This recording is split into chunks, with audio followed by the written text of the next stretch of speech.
તો ચાલો રસોઈ તૈયાર થઈ ગઈ છે. હવે જો ભાત ભરી દઈએ છીએ આપણે. અત્યારે વાડીએ 5-6 મજૂર છે, એના માટે રસોઈ બનાવીએ છીએ.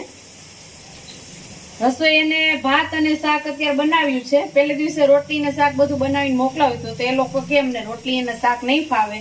પછી નારાયણને કીધું કે તો આપણે એને ફાવે એ બનાવી દઈએ. તો એને પૂછ્યું તો એ કે અમારે ભાત અને શાક જ ખાવું છે. તો અત્યારે જો ભાત થઈ ગયા છે અને શાકની પ્રોસેસ અત્યારે ચાલુ છે વઘારવાની.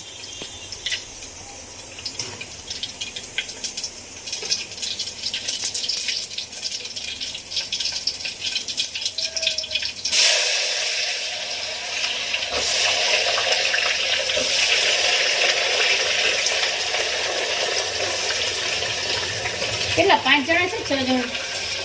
5 જણા.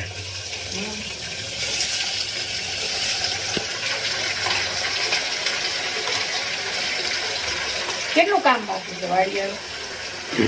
વાડીએ હજી કાલે હજી બપોર સુધીનું કામ છે. ઓકે, કાલે એ લોકોને પૂછી લેજો ને શું ખાવું છે, એ પ્રમાણે આપણે રસોઈ બનાવીએ.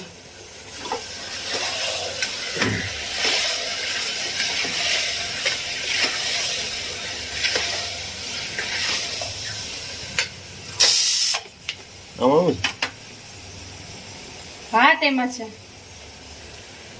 ભાતની પ્રોસેસ થઈ ગઈ છે, શાક એક બાકી છે, હમણાં થઈ જશે. એ લોકો વાડીએ હોય એટલે એને વહેલું જોતું હોય બધાને.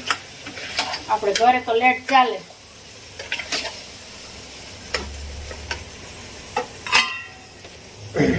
મિત્રો આપણે પહેલા દિવસે એના માટે સરસ મજાનું શાક અને આ બધી જ વસ્તુ આપણે લઈ ગયા હતા.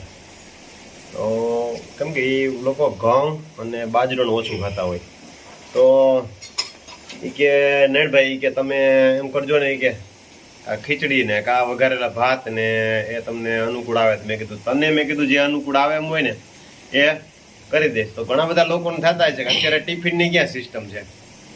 એ મજૂર છે મારા મિત્રની વાડીએ છે, અને મજૂર એવું છે કે એ આપણી સિઝનનું બધું કામ કરવા આવે છે. અને મારા મિત્ર છે, અમારે બેને ઘર જવું પડે છે. અને આ મજૂર છે ને એ એવા જાણીતા થઈ ગયા છે કે આપણી વાડીએ આવવાનું હોય ને આપણે કંઈ કામ સીંધીએ તો એ કામમાં કોઈ વસ્તુની ના ન પાડે અને આવવા માટે તૈયાર હોય. પણ એ મારા મિત્રની વાડી અહીંથી મારાથી લગભગ 20 થી 25 કિલોમીટર થાય, તો આવવા જવાનો સમય જાજો હોયો જાય. તો એ બિચારા સામેથી કે અમે રોકાઈ જાય, તો અમે કીધું કાંઈ વાંધો નહીં, રોકાઈ જાવ, જમવાની વ્યવસ્થા થઈ જાય. જો આપણે ખવડાવવાથી કંઈ દુબરા ન પડી જાય. પણ એ બિચારા હું અત્યારે વાડીએથી આવ્યો ને તો હજી ઘરમાં ભૂકો ભરવાનું ને એવું બધું કામ કરતા હતા. હજી આપણે ટૂંકમાં વહેલું કરવાનું કારણ એ છે કે પછી આખર વહેલું આવી જાય. અને હમણાં ધાણાની સિઝન ચાલુ થઈ જાય, પછી જુવાર કાપવાની સિઝન ચાલુ થઈ જાય, પછી ઘઉં સાફ કરવાની, પોતાના ઓયલા કરવાની, આ બધી સિઝન ચાલુ થઈ જાય. અને 1.5 મહિનાની સિઝન દરમિયાન પછી મજૂર નવરા ન હોય અને પછી આપણે એ બિચારાને હરમાવી અને આપણે લઈ આવીએ તો એ નકામું છે. કેમ કે એ લોકો ધારો કે ઓહિલા કરતા હોય કે ઉચકમાં ધાણા વાટવાનું રાખતા હોય, ઓહિલા કરતા રોજના 2 મણ એક જણો ઘઉં વીણી લે.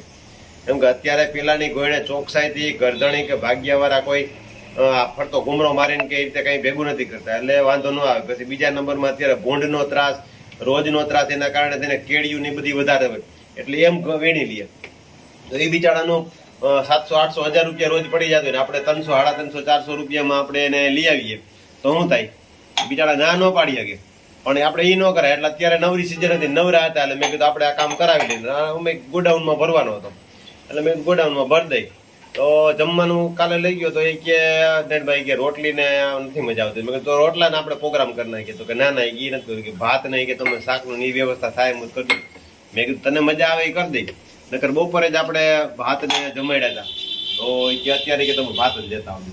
મેં કીધું કાંઈ વાંધો નહીં, હાલો ભાત ને લેતા આવશું. તો ચાલો રસોઈ તૈયાર થઈ ગઈ છે. હવે જો ભાત ભરી દઈએ છીએ આપણે.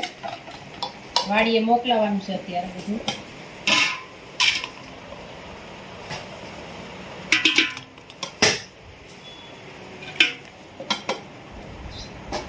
છાશ કેટલી ભરવાની? છાશ 2 લીટરની કેટલી છે ભરતો છે ને થઈ જાય. છાશ ન પીએ એટલી બધી.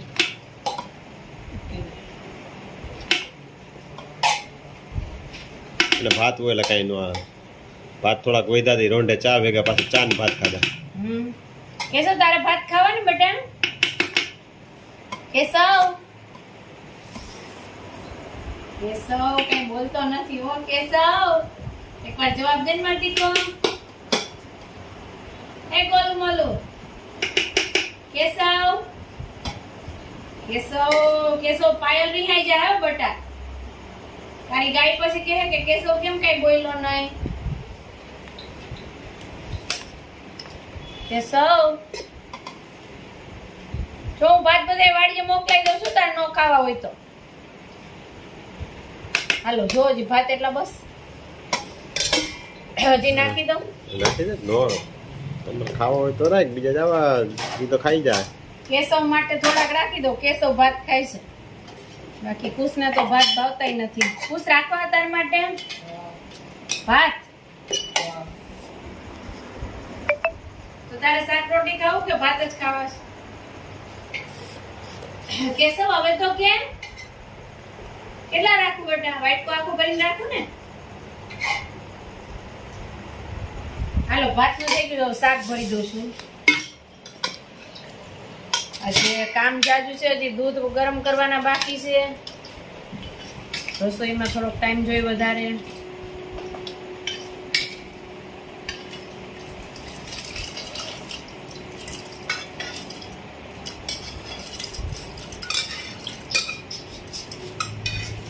શાક થઈ ગયું તું બપોરનું? હા હાલો છાશ ભરેલી છે.